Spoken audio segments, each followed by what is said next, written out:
এক গ্রামে বাস করত একজন গরিব কৃষক। মহাজন তার নামে নালিশ করেছে। বেচারা গরিব কৃষক কবে তার কাছ থেকে মাত্র 25 টাকা ধার নিয়েছিল, সুদে আসলে 500 টাকা দাঁড়িয়েছে।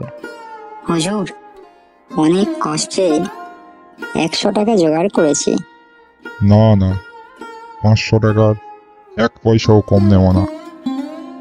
দিতে না পারলে জেলে যাও।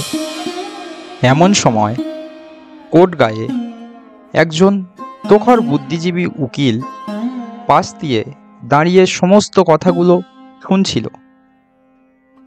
ওই 100 টাকাটা যদি আমাকে দাও, তোমার বাঁচার উপায় করতে পারি। হুজুর, আমাকে বাঁচিয়ে দিন। তবে শোনো আমার ফন্দি, যখন আদালতের কাঠগড়ায় গিয়ে দাঁড়াবে তখন কোনো কথা বলবে না। যে যা খুশি বলুক তুমি তার কোনো জবাব দেবে না, শুধু পাঁটার মতন ব্যয় ব্যয় করবে। তা যদি করতে পারো তাহলে তোমাকে আমি বাঁচিয়ে দেব।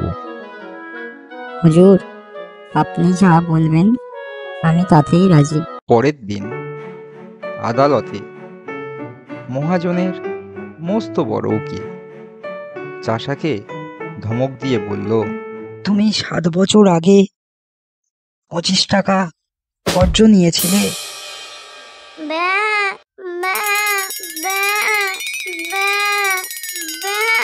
খবরদার বলছি, এমন করবে না।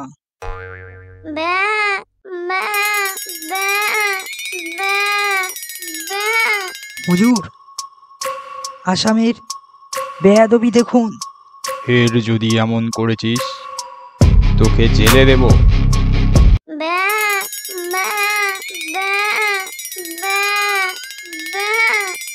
লোকটা কি পাগল নাকি?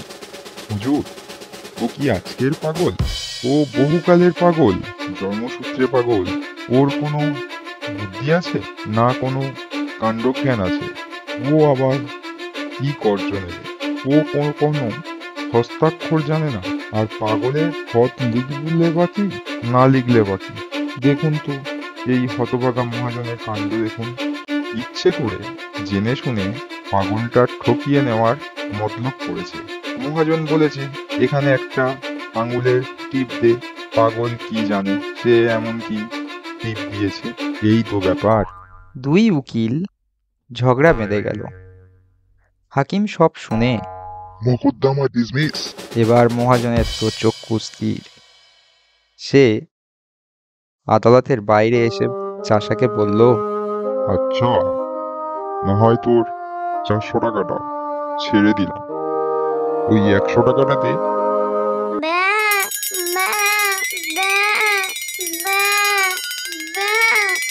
দেখে নেব তুই আমার টাকা এমন করে হজম করিস। যাচ্ছ কোথায় বাবু?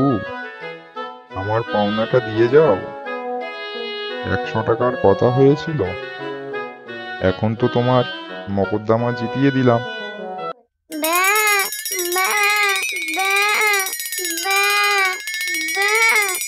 বাপু হে, ওসব চালাকি খাটবে না, টাকাটা বের করো।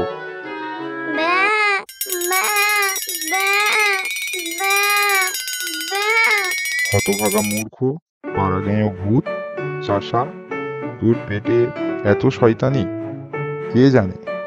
আগে যদি জানতাম তাহলে পডলা সূত্র টাকাগুলো আটকে রাখতাম। উকিলের আর দক্ষিণা পাওয়া হলো না।